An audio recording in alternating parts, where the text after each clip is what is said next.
अरे भाई चुप हो जाओ। उस पे क्या रिएक्शन रहेगी? मैं जा रही हूँ, आप लोग खामोश। नहीं बस बाजी हो गया, बाजी।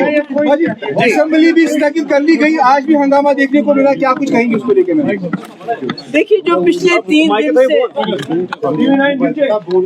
नीचे रखिए माइक।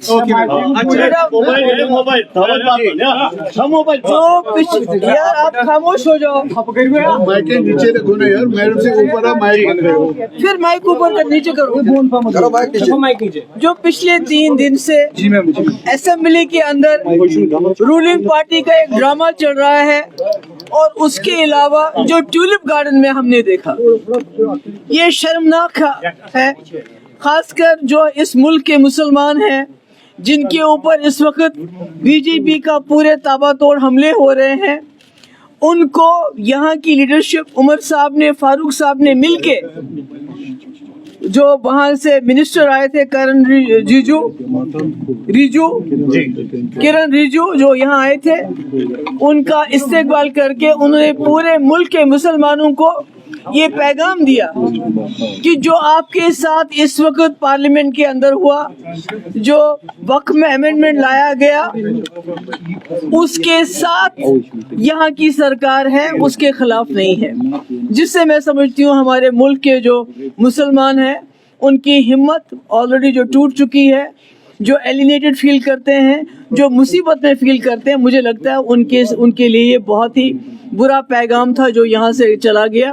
और असेंबली में हम ड्रामा देख रहे हैं कि रूलिंग पार्टी के लोग शोर मचाते हैं, और इस शोर मचाने की और भी एक वजह है, क्योंकि लेफ्टिनेंट गवर्नर साहब ने 3 बिल क्लियर किए थे।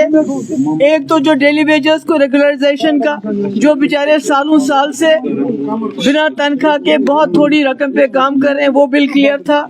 जो जमीन, गरीब लोगों को जमीन देने के लिए जो वहीद परा साहब ने और एक बिल लाया था, उसको एलजी ने क्लियर किया था। और तीसरा बिल, शराब के ऊपर बैन लगाने का बिल, वो भी क्लियर कर लिया था।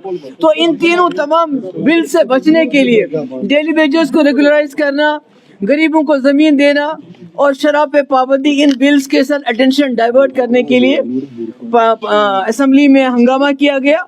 और ये हंगामा इसलिए भी किया गया ताकि जिस तरह से इस्तेमाल किया गया किरण रिजिजू का यहाँ पर, जिसने ये अमेंडमेंट बिल लाया पार्लियामेंट में, और जिस तरह फारूक साहब और उमर साहब ने उनका यहाँ इस्तेकबाल किया, उससे ध्यान हटाने के लिए असेंबली में पिछले 3 दिन से तमाशा हो रहा था। और आज हमारे साथ यहाँ हमारे एडवोकेट मजीद साहब हैं, जो सुप्रीम कोर्ट लॉयर हैं। तो आने वाले 1-2 दिन के अंदर इंशाल्लाह हम भी इस जो वक्फ बिल पे अमेंडमेंट लाया गया, उसको चैलेंज करेंगे।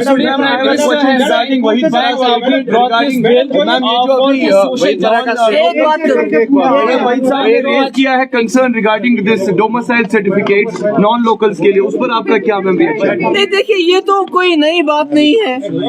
जो हो रहा है, यहाँ सैटेलाइट टाउन्स बन रहे हैं, उमर साहब उस पर खामोश है। लाखों कनाल जमीन दी जा रही है, किसके लिए दी जा रही है? ये जो नॉन लोकल्स 83,000, आप मुल्क के अंदर कहीं भी नहीं देखेंगे इतने लोगों को एक साथ 2 साल के अंदर डोमिसाइल मिला हो।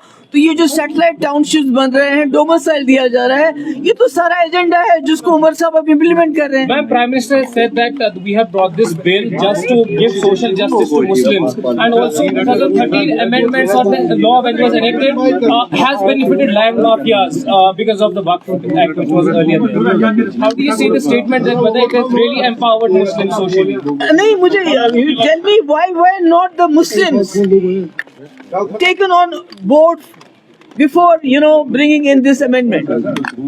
Nobody, कोई मुसलमान किसी, सब इसकी मुखालफत कर रहे हैं। Everybody except for National Conference और उनकी लीडरशिप, सब इसकी मुखालफत कर रहे हैं। उमर साहब ने मुखालफत नहीं की, फारूक साहब ने मुखालफत नहीं की, पर मुल्क के अंदर तमाम मुसलमान और यहाँ तक कि जो सेक्युलर जमातें हैं, सब इसकी मुखालफत कर रहे हैं। अगर ये मुसलमानों के हक में होता तो मुसलमानों के मडगुजारों पे इस वक्त कब्जा करने की कोशिश नहीं। मैडम, इस ड्रामा का क्या इम्पैक्ट पड़ सकता है?